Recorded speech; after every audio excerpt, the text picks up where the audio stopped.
સંસ્થાના આદરણીય આચાર્યશ્રી, આપણા શિક્ષક મિત્રો અને મારા વહાલા વિદ્યાર્થી મિત્રો, પહેલા તો મારા તરફથી તમને બધાને ગુરુ પૂર્ણિમાની ખૂબ ખૂબ શુભકામનાઓ। હવે તમને ખબર છે ગુરુ પૂર્ણિમા આપણે શા માટે ઉજવીએ છીએ? જો આજે આપણા ભારતીય સંસ્કૃતિમાં આજે અષાઢી પૂનમ એટલે કે ગુરુ પૂર્ણિમા, તેને આપણા ભારતીય સંસ્કૃતિમાં ખૂબ જ પવિત્ર માનવામાં આવે છે। આજે આપણા જે ભારતીય સંસ્કૃતિમાં એટલે કે એક મહાન ઋષિ થઈ ગયા જેનું નામ છે મહર્ષિ વેદવ્યાસજી, તેમનો જન્મદિવસ છે આજે તેમનો જન્મ થયો હતો। હવે ઋષિ છે ને એ આપણા જે 4 ગ્રંથો છે, કોઈને ખબર છે કયા કયા ગ્રંથો છે? ઋગ્વેદ, યજુર્વેદ, સામવેદ અને અથર્વવેદ, આ 4 વેદોની રચના કરી હતી। અને જે આપણો મહાગ્રંથ છે ને મહાભારત, જે બધાએ જોઈ હશે, ટીવીમાં આવતી હશે, મહાભારત જે મહાગ્રંથ કહેવામાં આવે છે ને એની રચના પણ જ્યાં મહર્ષિ વેદવ્યાસજી છે ને એ કરી હતી। અને એ ઉપરાંત 18 પુરાણો એની રચના પણ મહર્ષિ વેદવ્યાસજીએ કરી હતી અને આજે તેમનો જન્મદિવસ છે। હવે આપણા ભારતીય સંસ્કૃતિમાં છે ને એવા કેટલાક ગુરુ અને શિષ્ય વિશેની વાર્તાઓ પણ જોવા મળે છે। મને ખબર છે તમને બધાને વાર્તા સાંભળી ગમે છે ને, તો આજે હું તમને એના વિશે વાર્તા કહીશ, બરોબર? જો એક ઋષિ હતા, એનું નામ હતું ઋષિ ધામ્ય અને એનો શિષ્ય હતો આરુણી। હવે જે ઋષિ ધામ્ય હતા ને, એક દિવસ એના શિષ્યને કહે છે કે વરસાદ બહુ જ આવી રહ્યો હતો, તો ઋષિ ધામ્ય કહે છે વરસાદ આવી રહ્યો છે, તારે આપણે ખેતરે જવાનું છે અને ધ્યાન રાખવાનું છે, વરસાદ છે ને વરસાદનું પાણી ખેતરમાં ન આવી જાય। એટલે જે આરુણી છે ને શિષ્ય હોય છે ગુરુનો, એ ખેતરે જાય છે, એ બધું ટ્રાય કરે છે, પાણીને રોકવાનો પ્રયત્ન કરે છે, પણ પાણી રહેતું નથી। માટી રાખે છે, માટી બધી વસ્તુ રાખે છે, પણ પાણી તો બંધ થતું જ નથી। પછી શું કરે છે કે ખેતરમાં પાણી ન આવી જાય એટલે તે જમીન પર આડો સૂઈ જાય છે અને પાણીને રોકી નાખે છે। પછી આખી રાત એ આડો નાડો સૂતો રહે છે। પછી સવારે ઋષિને એમ થાય છે આરુણી ક્યાં છે, તો એ બધા શિષ્યોને લઈને ખેતરમાં જાય છે, તો આરુણી તો પાણીને રોકીને આડો સૂતો હોય છે। પછી ઋષિ છે ને એનું જે સમર્પણ, જે એના ગુરુ પ્રત્યે જેનું સમર્પણ ભાવના હતી જોઈ અને ઋષિ છે ને એને આશીર્વાદ આપે છે। અને જે પછી આ શિષ્ય આરુણી છે ઈ મોટો થઈને સમય જતા એક મહાન ઋષિ બન્યો, જેને આપણે અત્યારે જોઈએ છીએ, એનું નામ છે ઉદાલક। ઈ ઉદાલક ઋષિ ઉદાલક તરીકે વિખ્યાત થયા, જે આપણને મહાભારત ગ્રંથના આદિ પર્વમાં આ પ્રસંગ આપણને જોવા મળે છે। આવો જ એક પ્રસંગ છે, બીજી વાર્તા છે સરસ મજાની।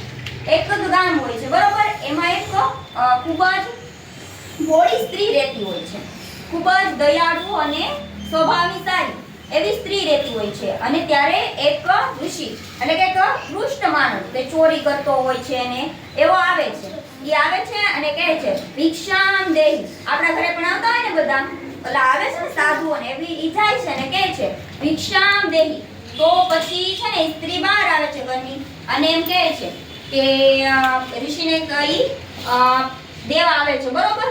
તો એ ભિક્ષા નથી લેતો, એ કહે છે કે તો તમે દીક્ષા લીધેલી છે, તમે ગુરુ દીક્ષા લીધેલી છે? તો એ તો ના પાડે છે કે નહીં।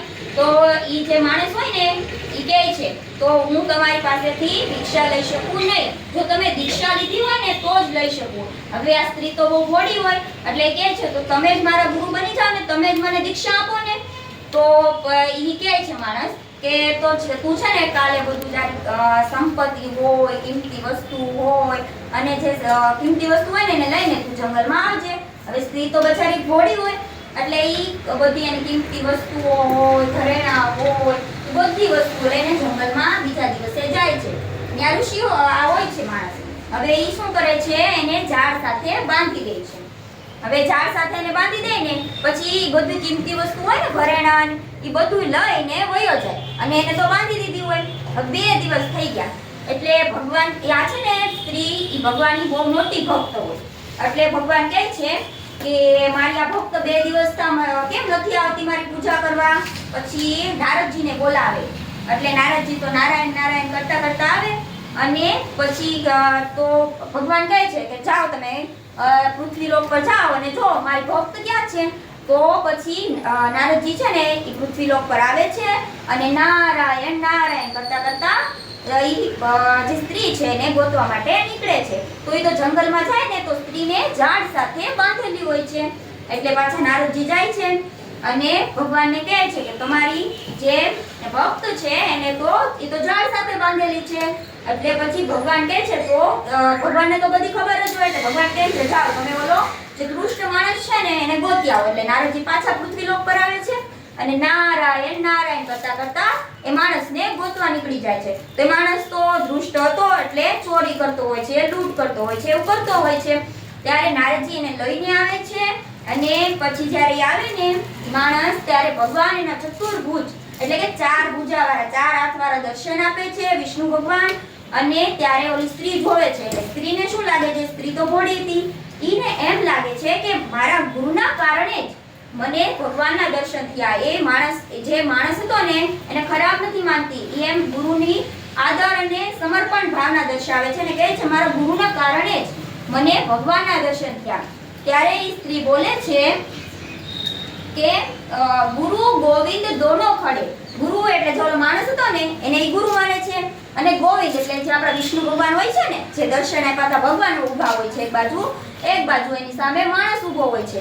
તો સ્ત્રી બોલે છે ગુરુ ગોવિંદ દોનો ખડે મેં કિસકો લાગુ પાય. એટલે કે ગુરુ ઊભા હોય છે અને ભગવાન ઊભા છે તો એ કોને પહેલા પગે લાગે એમ ઈ બોલે છે. ત્યારે એમ કહે છે ગુરુ ગોવિંદ દોનો ખડે મેં કિસકો લાગુ પાય, ગુરુ ને ગોવિંદ દિખાય મેં ગુરુ કો લાગુ પાય. એટલે ગુરુ છે એના કારણે જ એને ભગવાન જોવા મળ્યા. તો એ સ્ત્રી કહે છે કે ગુરુ ગોવિંદ દોનો ખડે મેં કિસકો લાગુ પાય, ગુરુ ને ગોવિંદ દિખાય મેં ગુરુ કો લાગુ પાય.